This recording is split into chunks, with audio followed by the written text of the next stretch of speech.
Take roll, please. Mr. Miko? Yes. Colonel Evans? Yes. Mr. Grozen? Yes. Mrs. Ludwig? Yes. Mr. Naso? Yes, Motion passed. Congratulations, Carl. thank you. And do you want to join me at the podium again? Sure.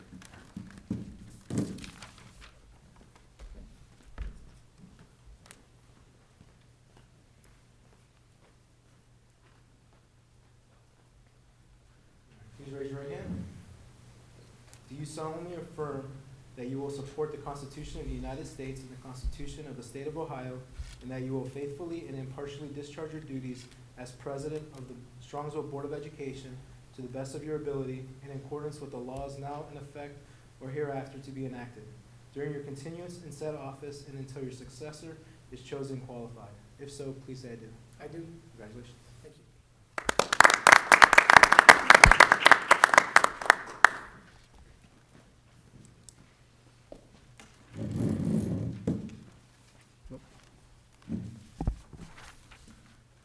Thank you, everyone, for that, and I'll work hard to discharge my duties as best I can and keep us moving, and it's gonna be a big year, we got a lot going on, and, you know, there's just gonna be a very big year, you know, with the new school opening, with the closing of Drake, the reconfiguration of the middle school to 6, 7, and 8, a renewal levy,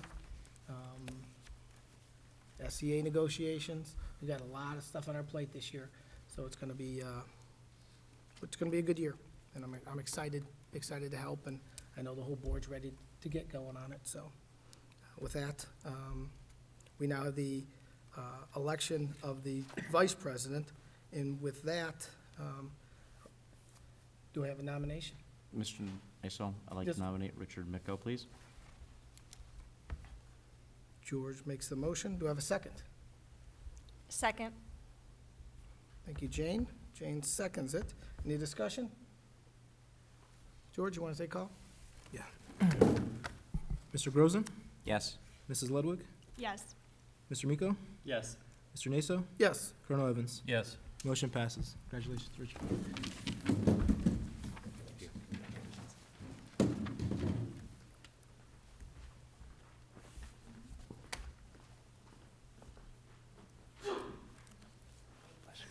All right, Richard, please raise your right hand. Do you solemnly affirm that you will support the Constitution of the United States and the Constitution of the State of Ohio, and that you will faithfully and impartially discharge your duties as Vice President of the Strongsville Board of Education to the best of your ability in accordance with the laws now in effect and hereafter to be enacted, during your continuance in said office and until your successor is chosen and qualified? If so, please say I do. I do. Congratulations.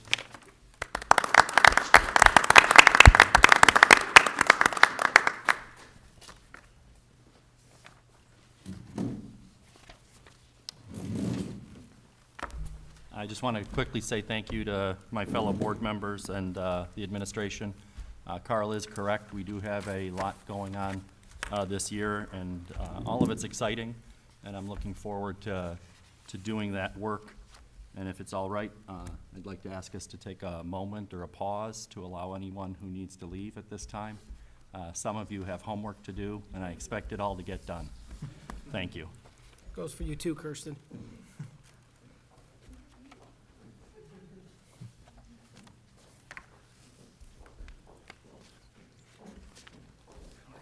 Any public comment? Do we have any public comment?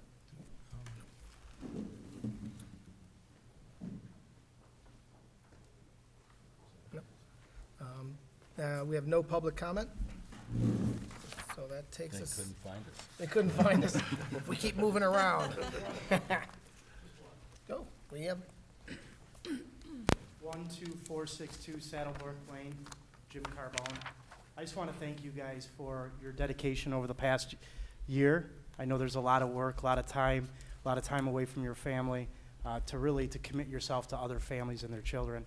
So it's appreciated from me, and I look forward to, I was going to be on the school board committee for 2016, so I look forward to working with all of you guys this year. Thank you. thank you. Thanks, Jimmy.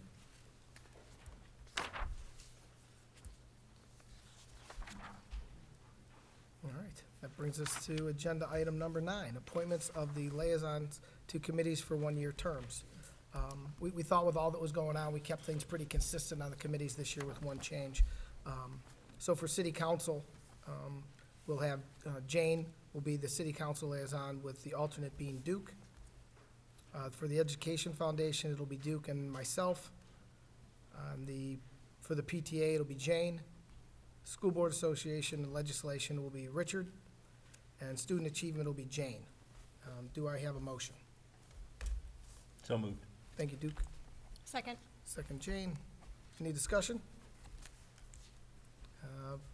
Take roll.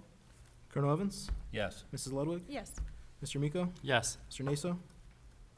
Yes. Mr. Grozen? Yes. Motion passed. Caught me reading ahead. Item number 10 is the reaffirmation of Richard Miko to his appointment to the Polaris Center. He's done a great job of that, and I know he enjoys it. Item number 11 is the committees. In this one, the Finance Committee will remain Duke and myself. The Policy Committees, where we have a change, Jane will move on to the Policy Committee, and Richard will stay on the Policy Committee. And on the Facility Committee, it'll be George and myself. Okay, I have a motion? So moved. Thank you, Duke. Second. Thank you, George. Any discussion? Yeah, I just want to tell Jane to calm yourself because the policy committee can be extremely exciting A at times. rip-roaring time. Here, here. We'll make it a policy. Yeah, Richard always seems to enjoy it. he does. He does. Can I have a vote?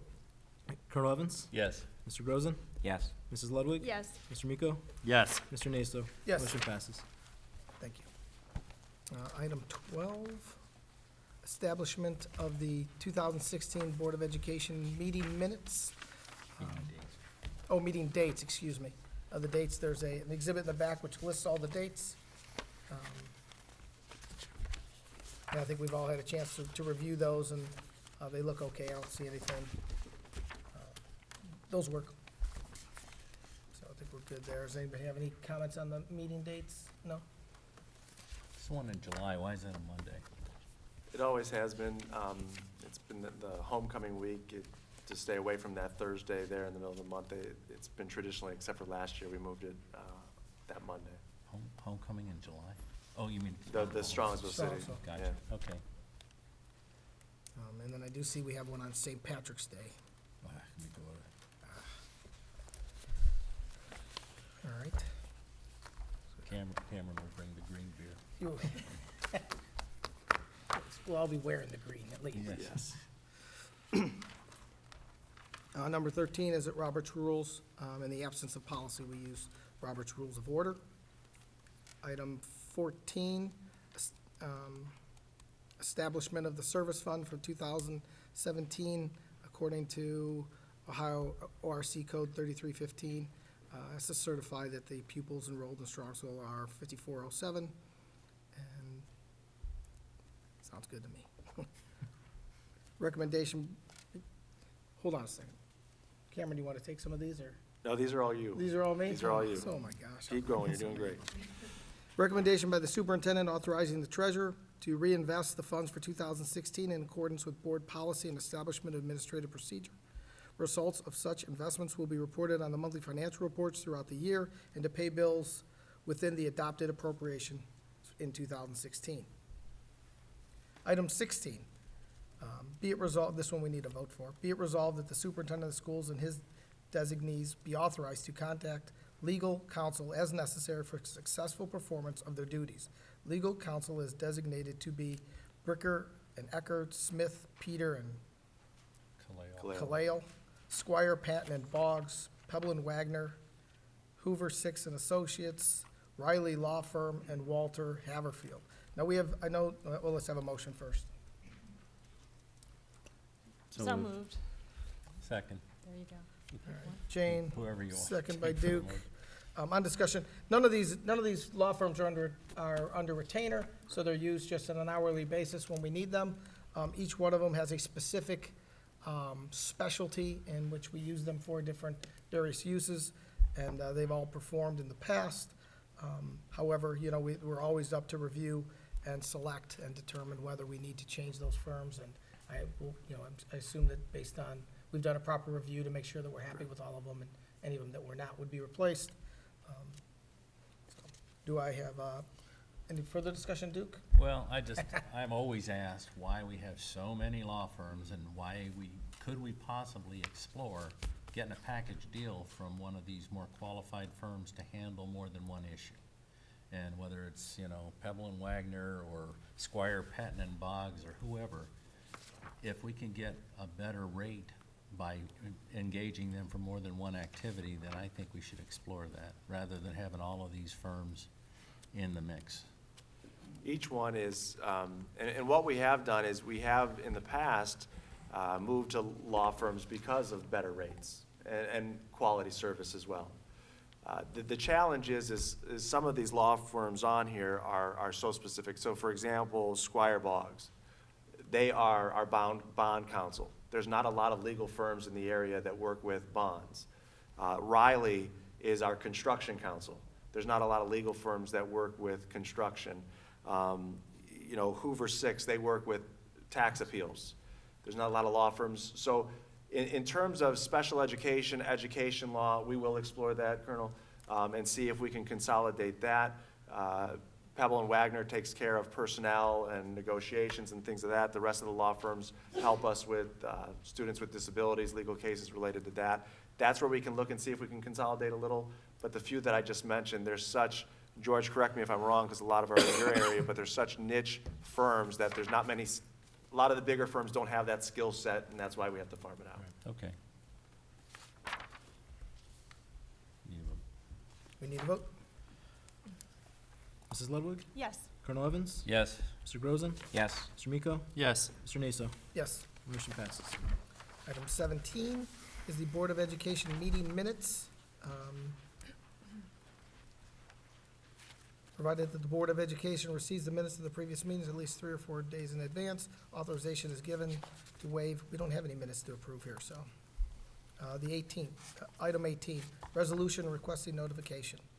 Be it resolved upon the recommendation of the superintendent to approve the resolution requesting the Board of Education be notified by the tax commissioner of any application for exemption from taxation for any property located within the district. The resolution is pursuant to Ohio Revised Code 5715-27.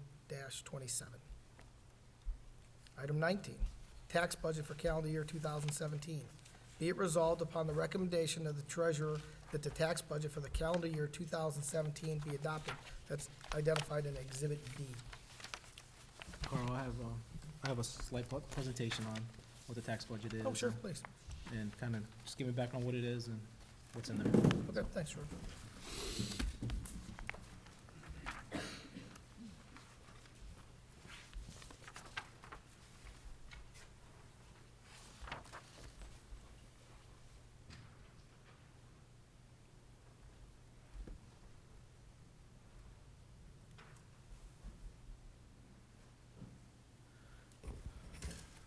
Get my steps coming up to the podium today.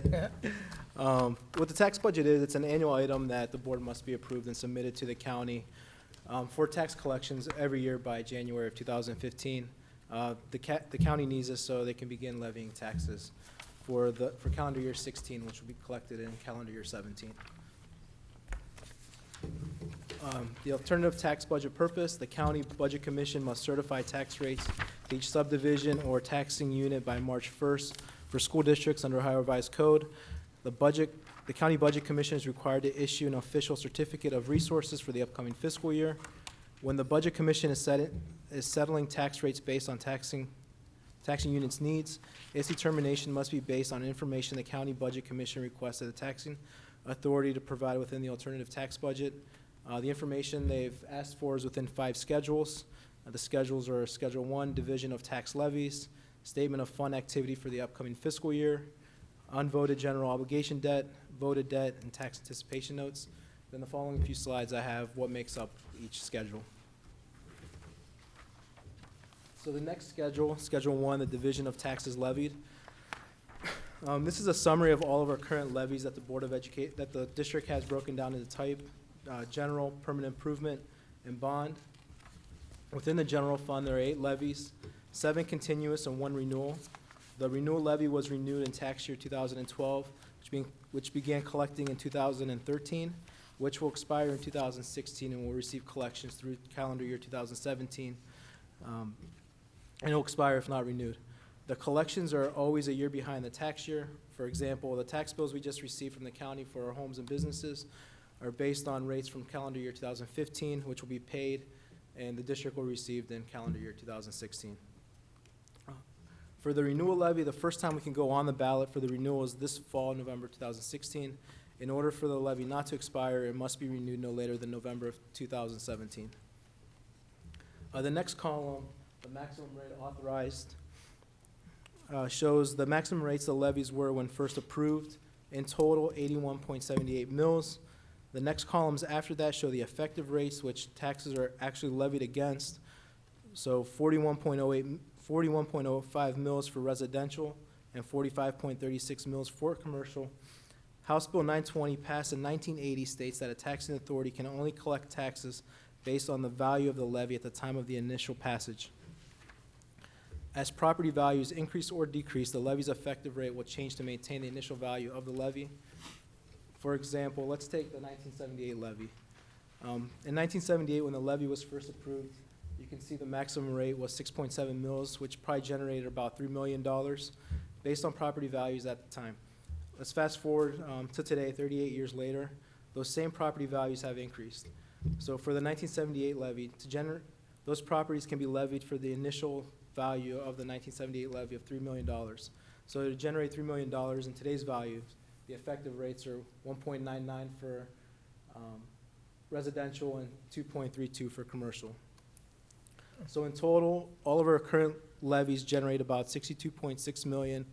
56.6 million is for the general operating dollars. These numbers are represented at 100% collection. Our current collection rate is about 95%. So in total, we see about 59.1 of the total and 53.8 of the general fund total. That's Schedule 1. Before I move on to Schedule 2, any questions so far? Just for clarification, so if we look at the 1976 levy, Mhm. when a car value was somewhere between $3,000 to $4,000, brand new car value, now a brand new car costs you $30,000. Right. The effective rate was 31%. Now it's about 10%. So in other words, each year as inflation pushes up values of homes and costs of everyday life, the school district isn't getting more money from each home. It's capped at the value itself, not the percentage value against the property. Correct. I think it's important for the taxpayers to understand that the levies that we have levied against their homes become cheaper and cheaper as the values of the properties go up. Correct. Less money out of their pocket. Okay, thank you. That's a good point. Any other questions? No, thank you. Schedule 2 is a statement of fund activity. And I didn't provide what this is. It's in Exhibit B. It's a few pages long, and you can reference it. And what it is, it's a statement of estimated resources and expenditures for the upcoming fiscal year. For the general fund, it's estimated based on the October 5-year forecast, plus the Senate Bill 208 adjustment. And then for all the other funds, it's based on current and historical trends. For the general fund, as we start the budget process and we do the May 5-year forecast, we'll have a better indication of what those numbers shake out. Schedule 3, unvoted debt. This is all the unvoted debt that the district has. There's 4 issues. 3 are within the general fund, and of those 3, 2 are for the energy conservation notes, House Bill 264 upgrades that were done in 2006 and 2008, and those are anticipated to be, or no, not anticipated, those will be paid off in year 2020 and 2024. There's another issue in the general fund for the purchasing of buses and facility improvements for the pre-K building. That was done in 2005. The bus portion of that debt was fully paid off this year, and the pre-K portion will be paid off in 2036. And then the last debt issue on unvoted debt is in the permanent improvement fund, and that's for improvements done at Muraski Elementary in 2005. And this debt will be paid off in 2034. George, are we paying any interest on that debt? Yeah, it's principal and interest. How much? General Top of percentage my wise? head, I'm not sure. The total bond payment per year is 272,000. Around that, I'm not sure how much of that, but just off the top of my head is principal Are and these interest. renegotiable? Yeah, the Muraski debt was just refinanced in, I think, April or Last year. April, yeah. Okay, so you're looking at the other ones too to see if we can get any lower interest rates, right? Yeah, I'm actually having a meeting with our underwriter tomorrow, so I'll ask, we can have a conversation to see if it behooves us to refinance any of the other ones. Okay, and is there any advantage to trying to pay off a little extra principal on these as we go forward? There could be. I could raise the question. Okay, I could look into it. thank you. Schedule 4, voted debt. We have one issue, and that was for the construction of the new middle school and renovations to the high school. As you know, the debt was issued in 2013 and will mature in 2045. And then the final schedule, Schedule 5, tax anticipation notes. District doesn't have any. And that's what makes up the tax budget. If there are any questions. Nope. No questions. Thank you very much, George. Nice job. All right. That brings us to item 20, broadcast of board minutes. In accordance with Board Policy 0169.3, the board authorizes the public broadcast of regular board meetings during the calendar year. Resolution of group health rates and vision dental insurance for board members. Be it resolved upon the recommendation of the superintendent that board members may participate at their own full expense in group health, vision, dental insurance plans provided by the employees of the district. That means that if we so choose to participate in any of those plans, that we would pay the full cost to the district. There's no share, it's 100% to the board members if we're interested. Item 22, this requires a vote as well. Be it resolved that the Strongsville Board of Education authorizes the superintendent to employ personnel on a temporary basis between board meetings. Do I have a motion? So moved. Thank you, Duke. Second. Second by Jane, thank you. Any discussion? George? Colonel Evans? Yes. Mrs. Ludwig? Yes. Mr. Miko? Yes. Mr. Nasa? Yes. Mr. Grozen? Yes. Motion passes. All right, finally, we get to Cameron's part. Superintendent? Thank you, Carl. And before I begin with my report, just once again, congratulations to you, congratulations to Richard on your positions, and Jane on your election to your position, and the whole board. I truly feel blessed and honored to work for you and with you, and I do look forward to the success we're going to have in the future. So appreciate all the time and work and energy you give to the kids of our district, and it's better off because of it, so thank you. Thank you. With that, couple items under my report. The first one, just wanted to give the board and the community an update that it is that time of year where we start planning for the following school year. So we are starting to look at staffing and planning for the 2016-17 school year.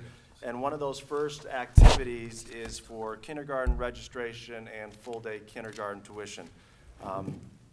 As we sent out in some of our updates a couple weeks before the winter break, and we will on Friday, kindergarten registration will start in March. However, we're going to have our first informational meeting, a kindergarten informational meeting, on Thursday, January 28th at Muraski Elementary School at 7 p.m. So this is a meeting where we'll talk about our half-day kindergarten option, we'll talk about our full-day kindergarten option, and all that goes into it, so parents can be highly informed to make that choice for their youngsters entering our district. Our plan right now, or what we're projecting, is based on this current year, we have 5 sections of full-day kindergarten. We are looking that will be, obviously we come to the board and the board votes on how many sections of full-day kindergarten we will have.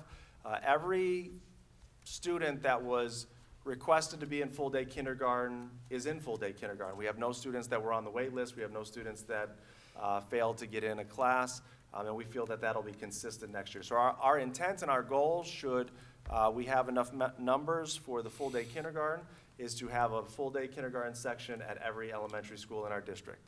And again, we look at a minimum of, we have to have at least 20 students sign up, and a maximum of 25. We are also still offering a tuition-free half-day kindergarten program. And again, we look to have those half-day programs at every building. Based on our enrollment trends, we are projecting right now, again, it's depending on how many students sign up, but that Kinsner and Whitney would likely have an AM and PM based on student demographics and enrollment trends, and the rest of the building would have one section, either an AM or PM section. So that's a great meeting for parents to come to. It's also a time, that's the first opportunity that our parents that are interested in the full-day kindergarten program could put their deposit down and secure a spot for the full-day kindergarten program. And George is going to share a little bit about the tuition for that program. Thanks, Cameron. So I've calculated the rates for the upcoming school year, and basically they'll most likely, they'll probably stay the same. If we get the max number of kids, the 125, it'll be about $2,000. And if we get the minimum of 20 kids, my calculations are the 2,500, which was the same range that we've given last year. And if we get a number in between, just a cost accordingly. What the cost is made up of is the second half, the second half of the teacher. So initially we were offering a half-day program for free. So to extend it the other half, it's the personnel costs for the other half of the day. So that's where the calculation, that's how I calculate the numbers. Looked at the personnel that's teaching the classes, see what their salary is going to be next year, and it's roughly around the same as this year. So the rates stay the same. The full-day kindergarten 10 forms with deposit will be due March 1st. Once we receive those, we'll have the exact number of kids, and I can get the exact rate. Once I have that exact rate calculated, I will include it on the March or April board agenda for your approval. And then after the rates are approved, my office will be sending out contracts to the parents with 2 payment options, one for the entire amount, and if it's paid in full by August 1st, we'll have a $50 discount with for a payment incentive. And then the second payment option is to pay 2 half payments, one by August 1st and the remaining by January 2nd, which is similar to what we had the previous 2 years. All right. And so that's the first step, but it's important to note that that is an informational meeting in January 28th. That does not register a child for kindergarten. So kindergarten registration actually takes place in our new administrative offices here with Ms. Koheiser, and it will be the week of March 14th. So from 8 to noon, and we'll send it out in email, but Chapman will be March 14th, Kinsner on the 15th, Moraski on the 16th, Sarar on the 17th, and Whitney on the 18th. Parents with kindergartners will come to our offices here, register their child, and as I've shared in the update, and we'll share it again, if people aren't sure what school they will be going to, especially with the new boundaries for the Drake closure, we do have a nice little feature on our website under the For Families tab that you could simply type in the street you live on, and it'll tell you which elementary school your child will attend based on where you live. The exciting news, in addition to all this and welcoming new kindergarten students to our district, is we have just entered into an agreement with a company called InfoSnap. And we will kick this off with our kindergarten registration, which means all of our student registration will now be completely digital and online. So parents, it's a company that's owned through PowerSchool, our student information system. So parents can log in, they can log into PowerSchool, see a link for, or an icon for InfoSnap, and they can begin to register their child from the convenience of their home. For our families that may not have a computer at home or internet at home, we will have kiosks available here at our administrative offices. They can come in, they can do all the registration information as well. This isn't just for registration, it's for all of our families and existing students. So for all of our families that have had the pleasure of filling out all those emergency cards and all those beginning of the year forms at the start of the year, those are now a thing of the past. They will now be all digital. And if you are blessed with multiple children in your family, It will be as easy to say, is the same information of the medical information and doctors and first call the same for my child number 2 and child number 3? Yes, and it automatically populates all that. So it is going to be a great system to add to our repertoire as a district, help ease the convenience of all those beginning of the year forms and registration forms, and help increase efficiencies for our district in this process. So we will be ready to kick that off with kindergarten registration in March. So- That's really nice. So that's a nice step forward, Mhm. filling out all those forms. I might have had more than one child. So, and the beauty of it is it's owned by Power School, so it automatically pulls all that demographic data into the form. So we are rolling that out now. Our team is starting to meet with InfoSnap. We'll be not only looking at student registration and medical forms, but we're also working with the athletic department, so our athletic forms will now be online. We can send e-updates to parents to say, hey, we still need your forms, but it'll be a nice reporting structure, and most importantly, accuracy of information, and that's going to be key. So that is the update that I wanted to share with the board and the community in terms of kindergarten registration, and George on the tuition, unless there's questions on that topic. Okay. The second topic I wanted to bring to the board's attention is our turf project. Obviously, as we all remember, at our meeting before winter break, we had the exciting news of our lead donor in Serpentini Chevrolet and helping to kick off the project.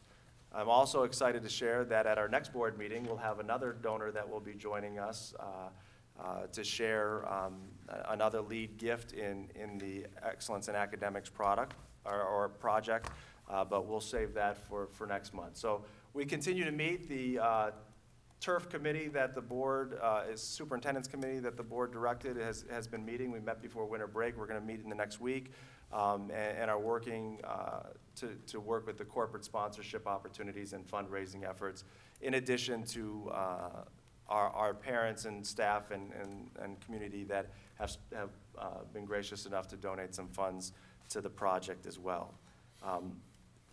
So one of the things that I wanted to have a discussion with the board tonight is back in October, our Board Facilities Development Committee shared a recommendation which was accepted by the board to move forward with this project to bring synthetic turf to the high school and the middle school. And one of those, in the recommendation, it contained a suggestion that bond interest funds, interest made off of our bond project, be allocated or utilized to help support the turf project. I would like to recommend to the board at this time that we discuss that possibility and look at taking that for a vote at the January 21st meeting to officially recognize that we will allocate those bond interest dollars towards the field turf project. So I open it up for discussion and your thoughts about officially allocating bond interest funds to our Excellence in Athletics project. As far as my perspective on that is that the bond interest is, I mean, it has to stay with capital projects, right? So that money can't go into the operating fund, it can't go anywhere else, it has to stay into our capital projects. And certainly there's other capital projects that it could be allotted to. But right now, to me, we've taken care of the middle schools, right? So we've got a new middle school opening. We're redoing the high school, and we're taking care of many of the issues there. So that's the next thing. We also in the bond issue, there were money that was appropriated for major repairs at the elementary schools. Now, I know there's a lot of, that you could just keep spending money, right? But to me, the next big project, the next thing this district needs is to turf these fields. I mean, that's the next big capital project for me. I think the community, not only does every student in our district benefit from this project, every person in the community benefits from this project. So for me, using that interest, that's the perfect place for this to go. That's the next big thing that we need to do, and I'm all in for it. I mean, for me, it makes perfect sense.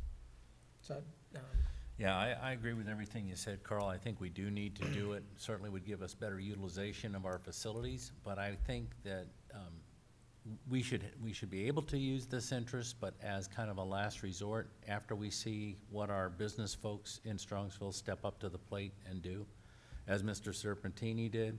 If we get enough other folks in the community with the help of the council and perhaps your eloquent speeches to other organizations within Strongsville, we'll see what other businesses will step up and maybe minimize the need to use that interest that we, like Carl said, we can count on. We can never have enough money to upgrade the schools and do the things we need to do for all the kids. So I'm in agreement with using it. I just think I'd like to see it as a last resort, and I hope that the businesses will step up and help us with this very necessary project. Go ahead. I have a very strong opinion about turf for a number of reasons. Every project that we stated to the community with our bond measure, we're under budget and we're on time. We're providing a higher value for every individual dollar that we said the taxpayers were gonna get. We're getting a middle school that's equipped with more than what we had estimated for less dollars. The interest money is an opportunity to place synthetic turf on or in a facility. If everybody remembers, it was pretty much donated to this district. It's a facility that's used, Cameron, six times? Yeah. 6 times a year. Ultimately, the only team that gets to play on that turf, and understand I'm a father of a boy and a little daughter, is boys football. Last state championship team that Strongsville had was girls soccer, and they can't even touch the field. All district playoffs are now on synthetic turf. Synthetic turf is almost a 365-day material. We've placed millions of dollars in the new middle school for the performing arts. We've done a lot to encompass everything that we can. I would be happy to review those opportunities. I'm committed to bring synthetic turf to that high school field before next fall. We're the only community in the district, the only community around us. We don't have any participation in that facility at all. We don't generate any revenue from those concession stands. It is, in business terms, the absolute worst square footage we have in this district. It's the nicest, but per capita, the usage and what we get out of that square footage, it's awful. And the field is awful, and we need to do something about it. So, Cameron, I'd be more than happy to look at all those opportunities, especially the interest. We've been very, very tight and frugal with those monies. I think we generated a maximum interest less than 0.5% on all that money, but we've been very, very careful with it. And I think it's important. I think it's important because sports saved me through my young years in school, and I think sports provides a focus for a lot of children in this district to stay in school and do good things in school. So, yeah, I would agree with that. Jane? Well, I agree with what everyone's been saying in that the turf is important. But how much money are we talking here? What is this bond interest? So right now, we have cash on hand, $150,000. There's still a lot of maturities out there that's gonna take place with, we have 36 million still. Right, I just didn't invested. want So- anyone to get the impression of, we don't need to fundraise for the rest of, No, because we need to I mean, fundraise. No. it's not going to come anywhere near turfing Right. No. our fields. Okay. So Great I'm point. anticipating, so we have 150,000 on hand right now of interest. Probably by the time the maturities expire, I'm estimating another 100 to 150,000, so between 250 to 300,000. That's just a ballpark number. That number can vary based on if we have to pull out any of the investments earlier because the bills are coming in faster than the maturities are. Okay. Conservatively, though, it's Right. 150, okay. Right now, actually, we have earned 150 Okay. as of today. I'm estimating about another 100 to 150, so 250 to 300,000 Okay, and the total. ask is that all of that money would be designated to turf if needed. Correct. Okay. Of the I wanted to $1.8 make million sure we're all project. aware of, okay. That's all I had. I just wanted clarification. And you're right, Jane. I mean, there's an opportunity cost associated with that, because then we lose opportunities to do things in other schools, other necessary programs. So I'm with you on that. I'm hoping that the businesses will step up and help us out to the point where George's 150K finishes it off, and we can get it ready for the next season for football and lacrosse and girls soccer. And understand, within the bond fund, we had a portion of that budget designated for a middle school, for a high school, transportation, and critical needs within the district. Part of that critical needs was an infrastructure upgrade for a wireless. We still have monies within that bond fund that we're going to be spending on critical needs for the elementary buildings. So it's not as if we're thinking of using that money where we have a desperate need at one of our buildings, like a heating and cooling system is broken. We wouldn't do that. But we do, like I said, we still have more projects to go, right, Mark? And we have a series and lists, and we're prioritizing all that stuff. And the one thing that we're gonna be talking about in business services, everybody's tossing around numbers about what this turf's gonna cost. We don't have an accurate number for that yet. We have a good number, but one of the reasons why we're taking in step 2 here is to be able to provide to this board and to the community what a more accurate number is gonna be for the project. So that 1.8 isn't as accurate as we want it to be. The comment that I was gonna make is, so I just wanna confirm with George, a rough number, we can budget that perhaps we can devote $250,000, $250,000, to the turf thing. The arguments for turf are valid, they're all fine. The conversation I wanna make sure we have, and we've already had, is the idea of total cost of ownership. Having turf is excellent, the benefits of having turf is excellent, but it also adds a new burden or a new facility, a new asset that we have to maintain. The turf is 10, 12 years, and we're gonna have to look at replacing that turf. The last thing we wanna do as a district is get this shiny new thing, enjoy it, and then let it go into disrepair. So whether we use that $250,000 to get it done, we still need to have that conversation and make sure that we do go to the community and say, we're gonna, the same way we've done our process with the new middle school, the same way we've done our process with the high school, of delivering value for every dollar and superior value, but also realizing that it does no one any good to let something to fall in disrepair. And yes, we are the only district in the area that hasn't gotten turf. You can go to other districts in the area that got that turf 10 years ago and didn't have that conversation, and now you look at their turf and you're wondering what they're gonna do, and they don't have an answer. And that's the, when we go step by step, those are the questions we need to answer, so that the community and ourselves know that we understand our obligations, and we're gonna meet those, not just to get that turf today in the fall, but to make sure that that turf is ready for all of our student athletes 10, 20, 30 years down the road. Yep, good point, Richard. And one of the things on that is that there is a cost of maintaining a grass field, and it's kind of equivalent to that 400, the cost of the actual carpet itself for the turf. Over a 10-year period. Over a 10-year period. So, I mean, the maintenance of a grass field and that, but we definitely have to watch it, and that's an excellent point. 'Cause you don't want to get to the point, and that's the case where if we are saving that money, then maybe you have to take some of that money and put it aside each year to build up, so that when you do get to that point, I mean, unless you can get another sponsorship, unless you have an idea that you're gonna have someone else, whoever steps up the first time is willing to step up the second time, but that's a long-term commitment, so, but good point, and we'll just keep working at it. Well, I appreciate the conversation. That gives me good direction for where we need to go in January on the next meeting. The second point of that, it's kind of related, but it's to the turf, but ultimately, any project in the district. As we know, we have a cell tower on our property that we have a 30-year rental agreement on. We're 5 years into that rental agreement.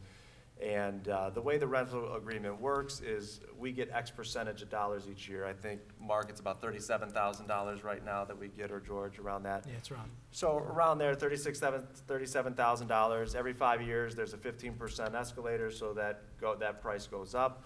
And we have that lease for 30 years. A few board meetings ago, we talked about, trying to extend that lease option. One of the, we've had, in recent months, we've had a company approach us about the district selling future revenues on that cell tower.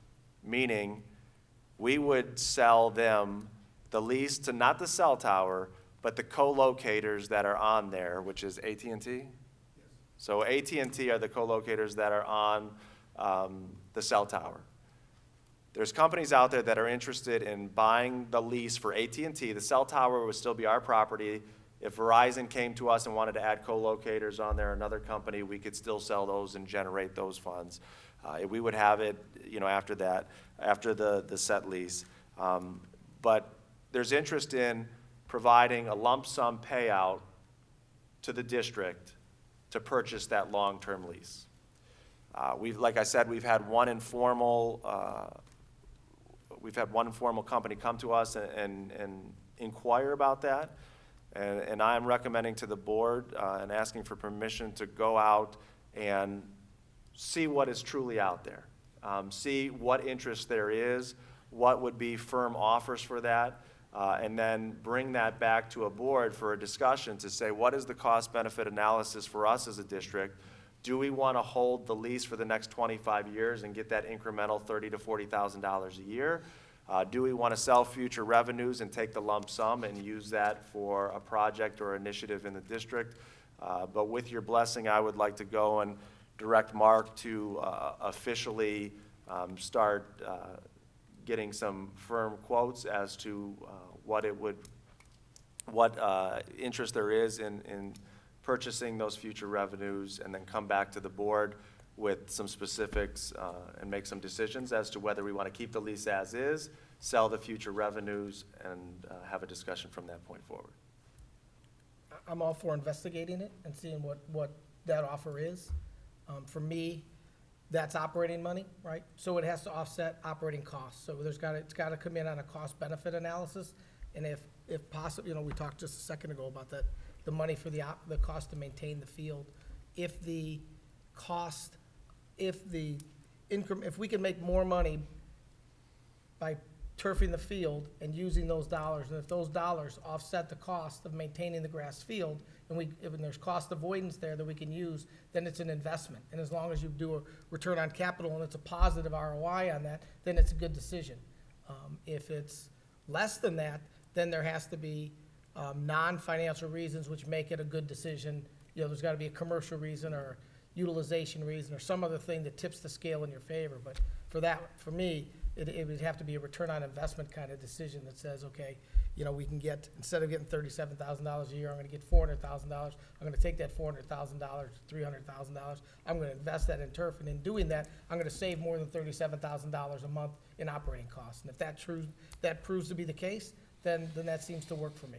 If it doesn't, then we're just, if it turns out that we're saving $5,000 a year and we're giving up $37,000 in operating costs, now we've got a hole that, and that brings me back, by the way, I noticed it on the agenda. We didn't have our goals. We're not on the first page like they always are. Oh, yeah. We missed those. So student achievement, let's get back to those right away. Student achievement, financial prudence. So this falls under financial prudence. And what we wouldn't want to do is make a decision that would rob operating funds, in this time. We wouldn't want to do that. But I think that there would be, we got to see where the numbers fall out and do the analysis. Yeah, let them check it out. Anybody else? No. I- Never to try. I was just going to echo Carl. In the past, we've done things like we've sold assets for operating costs. And one of the general business principles I subscribe to is that you tie your day-to-day to your day-to-day income, and you tie your long-term to your long-term income. I don't have any problem with going out and finding out the facts. All of those things strike me as, J.G. Wentworth commercials. We'll give you this big this big pile of cash now, and we want that stream. Well, J.G. Wentworth does that for a reason. They want to earn money, and we all know that. And it may be a vehicle that makes sense, but we're gonna find out. Sure. Yep, we'll find out. All right. Thank you very much. With that, that concludes my discussion items, unless there's any questions for me. With that, I'll have Mark Donnelly, Director of Business Services, come up for his report. Thank you, Mr. Rabbit. Good evening, Board. Under Business Services tonight, we have two items for your consideration. Both of the items are amendment to the GPD architect contract. The first item is the GPD design services specifically to handle the drainage culvert and the bridge over top of that culvert on the loop road that goes around the high school. We have plans to repave all the parking lots.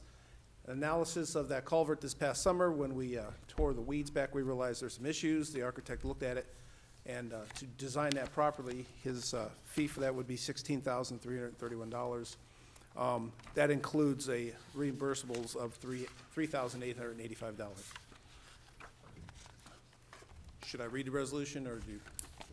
Okay, be it resolved upon recommendation of the superintendent that the Board of Education amend the agreement with GPD Group to include professional architectural and engineering services to design replacement of the drainage culverts under the drive and pedestrian walk adjacent to Strongsville High School, and an additional cost of $16,331, which includes the $3,885 for reimbursable expenses. Mr. Naso, Yes, please. I'd like to make the motion. Thank you, George. Second. Second, Duke. Any discussion? George, you wanted, on discussion, said you want to add anything to this? This is the culvert as we were going through, we discovered that it had, wasn't an original scope. Is that correct? Agreed. This is the culvert that everybody, if you're going into the high school, you're driving over top of it.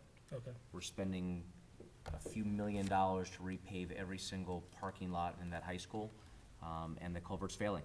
I mean, it's been there for 30-plus years, and it's just slowly deteriorating, just like everything in the project.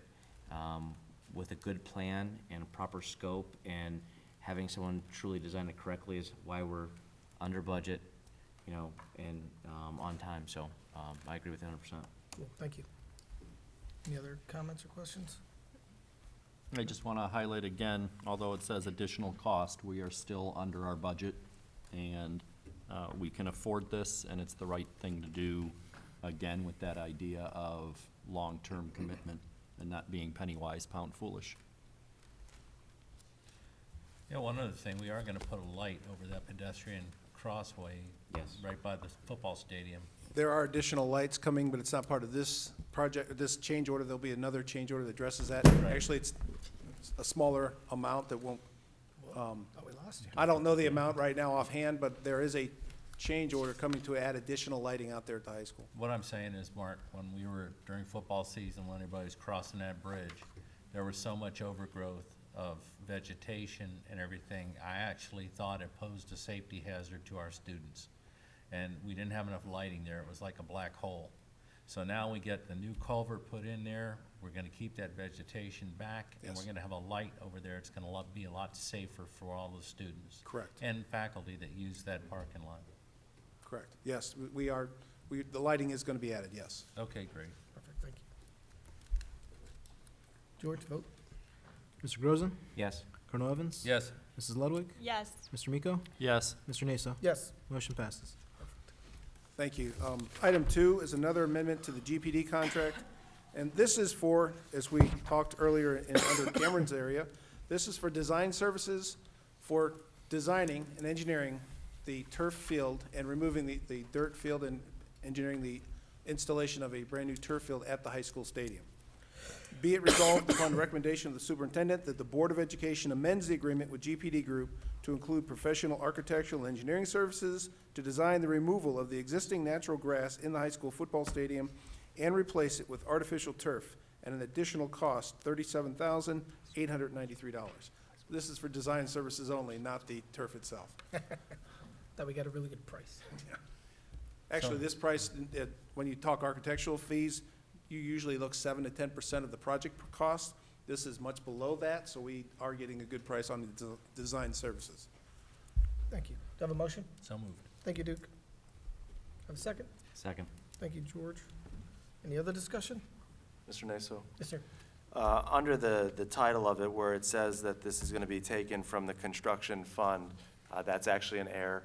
It is going to be taken from the fundraising dollars that we've generated to pay for this part, since we've made a commitment to use the fundraised dollars for the project. So, George, if I'm correct, we have to actually we have the fund, but the board has to establish that. So what we're voting on here is permission to move forward. In the next board meeting, we'll vote on the fund that the money's gonna come out of, correct? Correct. So the fund is gonna be Fund 19. The fund is already created. We've already voted before to create the fund. The dollars haven't been appropriated yet, so at the That's next it. board meeting, I'm gonna have an updated appropriation measure asking the board to vote on, and it's gonna be this, and I have a few other funds that need an appropriation change as well. All right. Have a vote? Colonel Evans? Yes. Mr. Grozen? Yes. Mrs. Ludwig? Yes. Mr. Miko? Yes. Mr. Naso? Yes. Motion passes.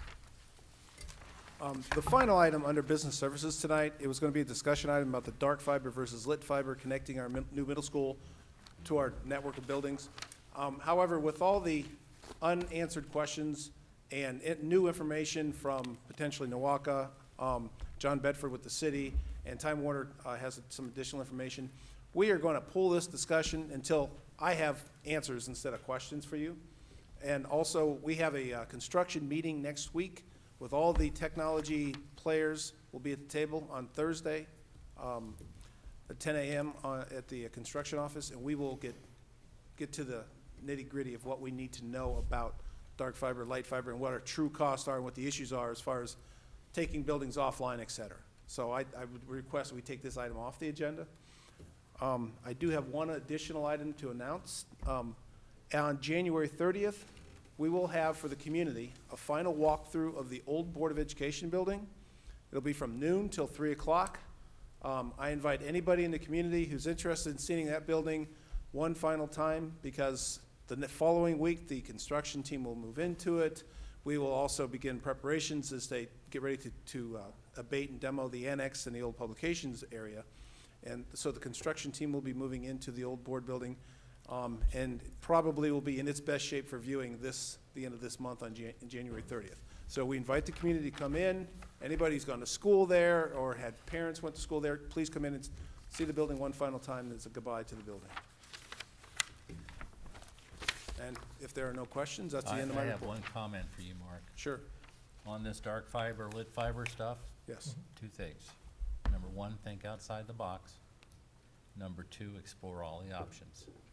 Thank you. Yeah, well, that's exactly what we'll be doing next week. Thank you. Thank you, Mark. Next, we have curriculum, and one item for your consideration is to approve the recommendation of our Strongsville High School Program of Studies for the 2016-17 school year, as our high school students will soon begin scheduling the classes for next year. Any questions on that item?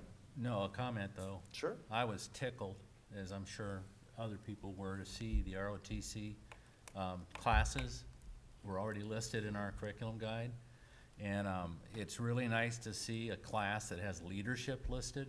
So I would encourage all of the parents that are out there watching, and all the students that perhaps are so bored that they watch board meetings, to really take a hard look at that and hopefully talk to your high school counselors, and if you need to, check it out online, and because it could be an excellent opportunity for you to learn about aerospace science, for one thing, rocketeering. They have a computer competition that also students go to, a hackathon type of thing. And so it's an excellent opportunity to develop your self-discipline and your leadership skills and to give back to the community.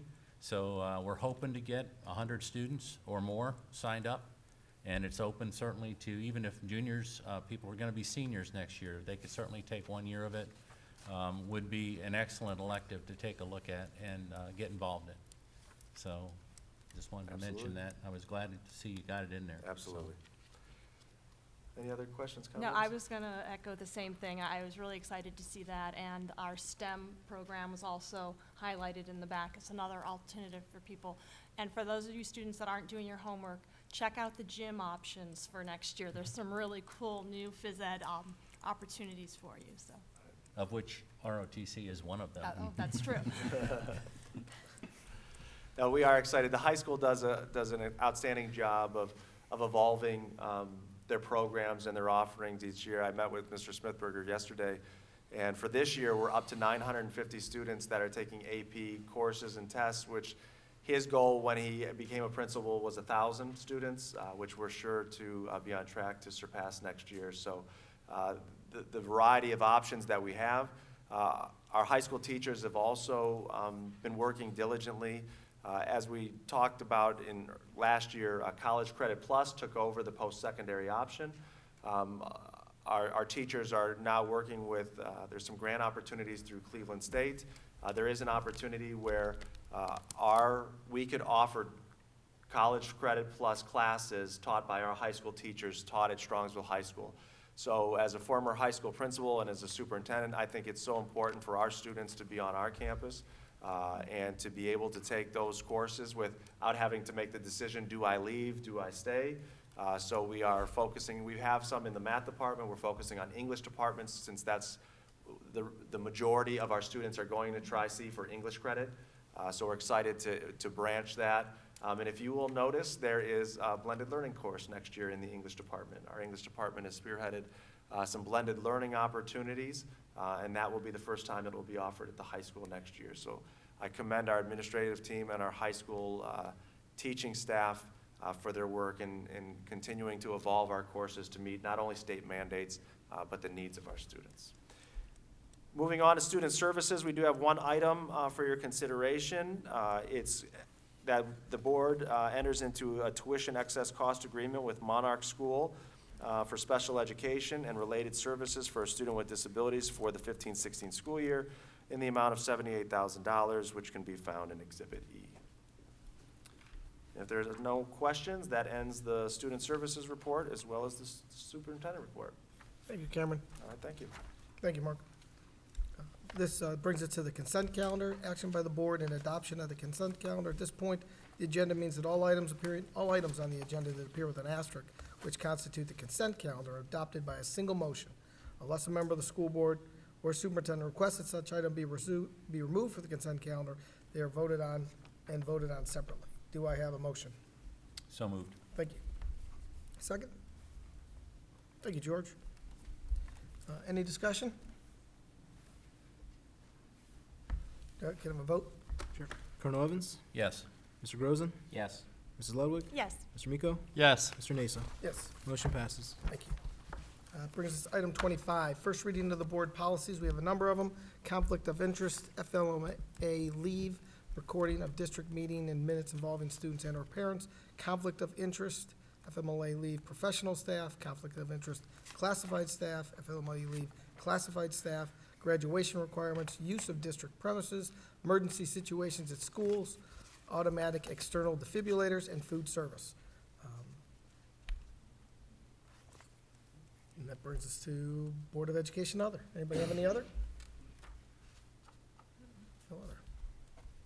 All right. Meeting notification. Our next board meeting will be Thursday, January 21st, right here at 7 o'clock. We do have need for executive session under, We have two items, Mr. Naso. The first is to consider the employment of a public employee or official, and the second is to prepare for negotiations or bargaining sessions with public employees concerning their compensation or other terms and conditions of employment.